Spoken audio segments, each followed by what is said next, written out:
Hello, everybody. This is Ghost Hunter 385, and I am back with more StarCraft 2 and more commentary for everybody. So let's see what Dr. Hansen's got to say here. You were staring at that Protoss device for a very long Well, time. considering that it's a memory device, a memory storage device that allows you to relive another's memories, I believe it's fair to say that using such a device would look pretty strange as this information is being sent into your brain, I guess, or how you're perceiving it. The Zerg sample is developed as ocular organ, will limbs be next. There's a basic dichotomy to Zerg cell reproduction. Okay. And what's this?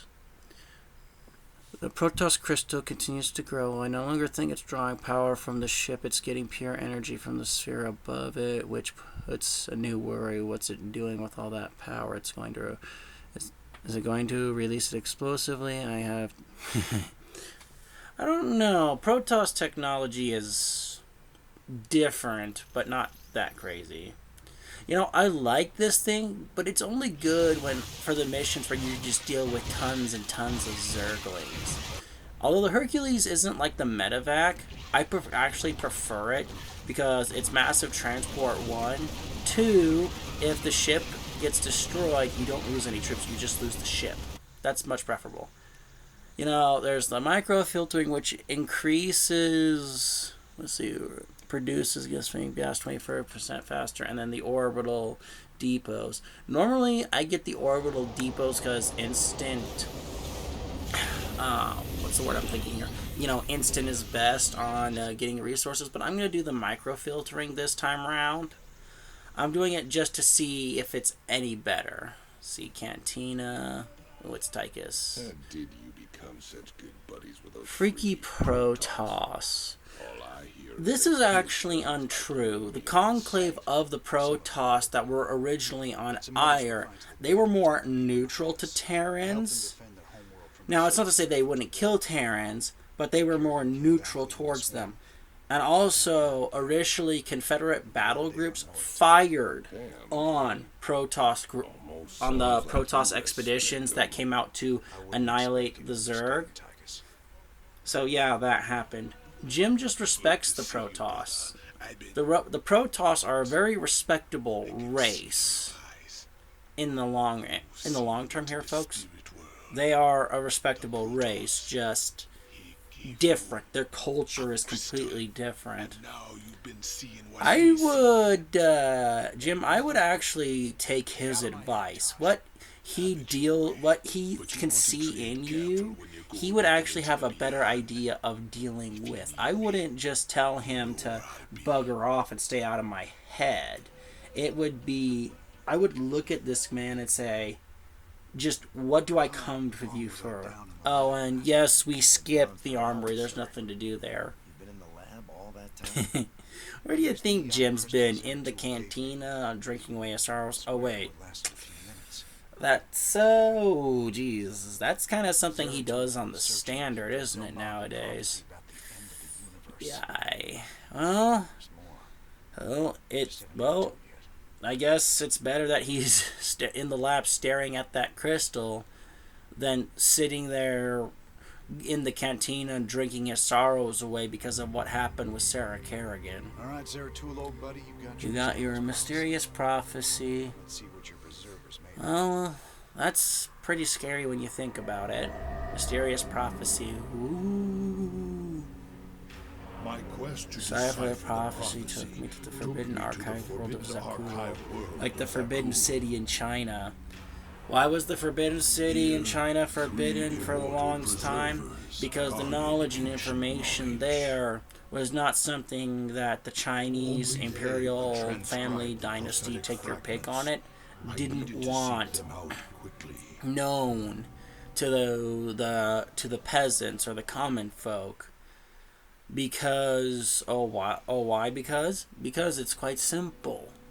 In terms of knowledge being spread, the more educated a populace is, the more likely they're to say, hey, this situation's kind of effed up. With power. And when I say it's effed up, I mean, why am I being made to making all of this and yet I get no benefit from it? You know, what the heck? Kind of thing. But in any case, everybody, we are going to get into today's topic. And today's topic is simply this: playing with fire. Or, the less way to say it that makes it sound less dangerous, is beyond risky behavior. Now, some people might sit here and say, Ghost Hunter, what do you mean? All behavior is risky. I mean, you could just sit there, eat a carrot, and all of a sudden you're choking on a carrot. All behaviors are risky. And that's true. With everything comes a risk. There is truth to that, and it's sad that it's true, but still. But no, that's not what I mean here when I say playing with fire. I mean beyond risky behavior. And when I say beyond risky behavior, I mean, just as an example, my recruiter, when he was out recruiting people, he met a kid who was, oh, I don't want to go to Afghanistan and die. And one of the poolies, poolies, we were called poolies, when we were, before we, where we had sworn to go to boot camp and stuff, basically. But one of the poolies walked up, when he heard him say that, said, okay, you stand right here, people will bring you food, will bring you water, and will bring you a toilet, because this is going to be the most safest way for you.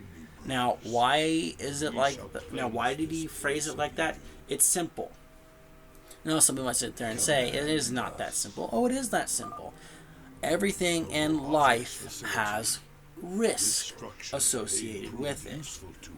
I mean, how many people sit here, get in their car, and go to work in the morning and expect to get, oh, I don't know, get smashed into and be like, oh, no, or have a bad accident?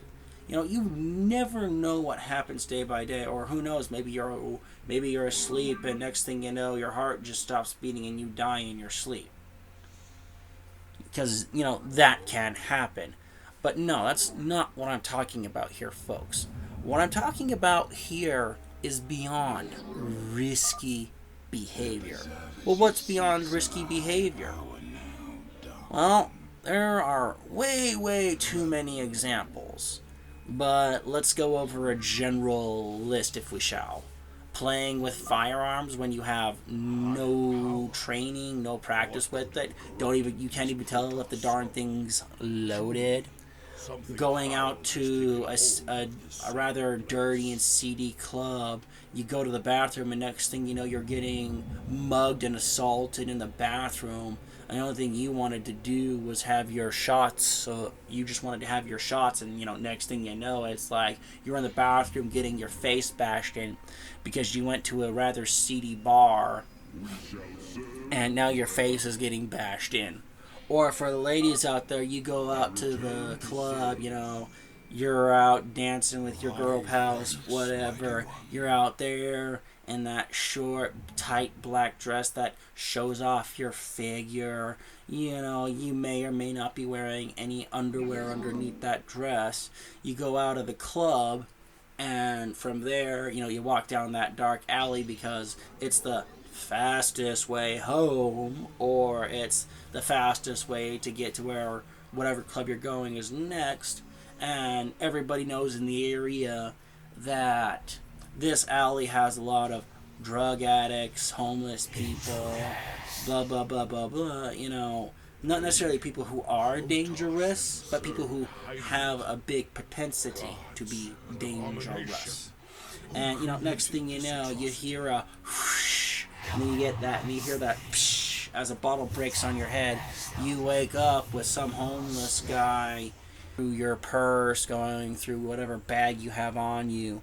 Then next thing you know, as you're barely conscious, you feel him take off his pants, and then he's on top of you doing things that you never wanted him to do at any point in your life. Did you ever want this man on top of you?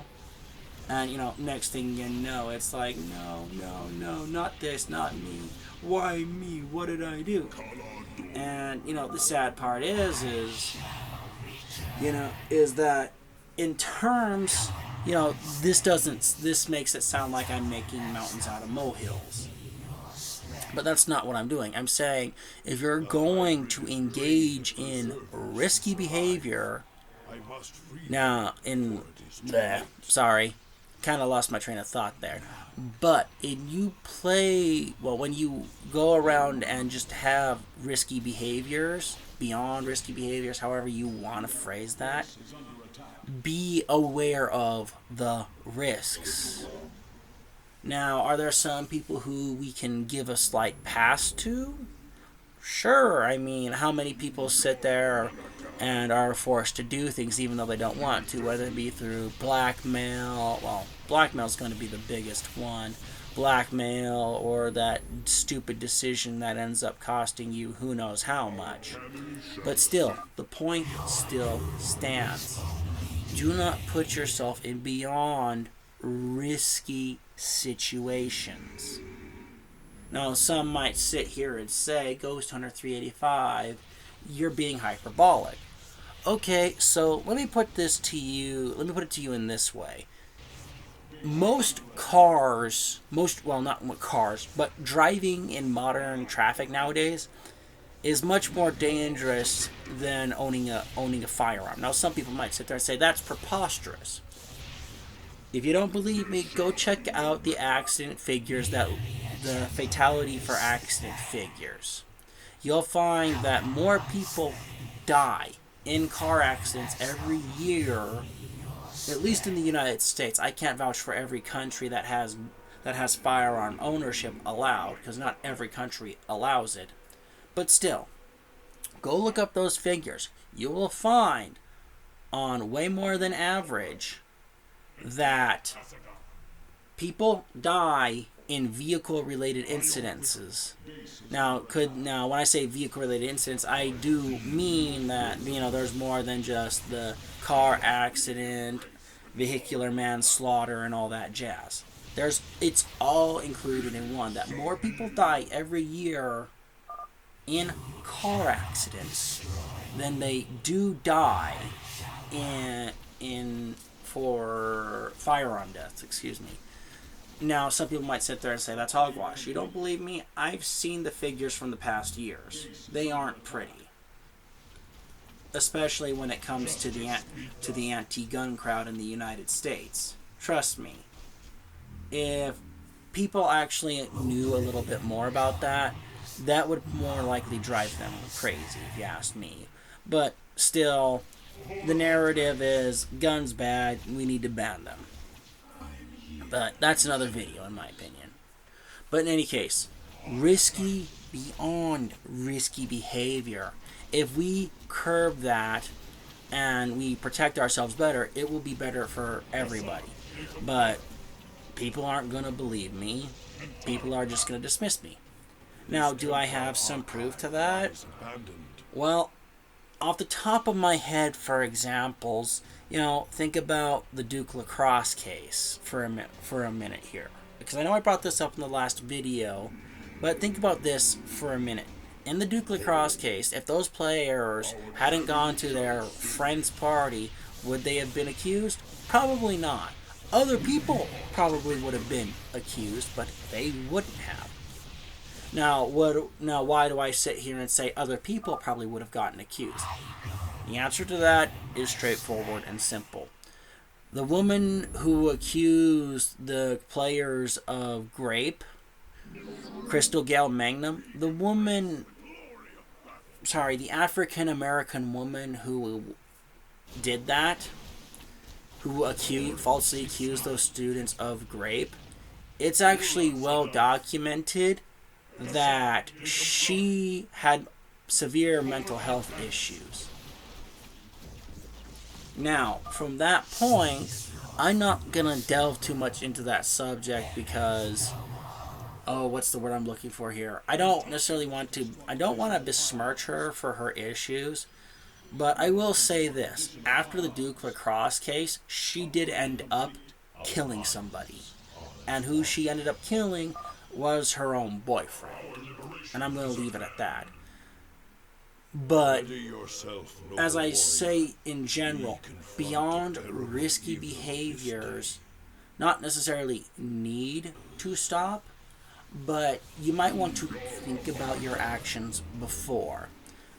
Now, I'm going to tell you this story that I heard while on active duty.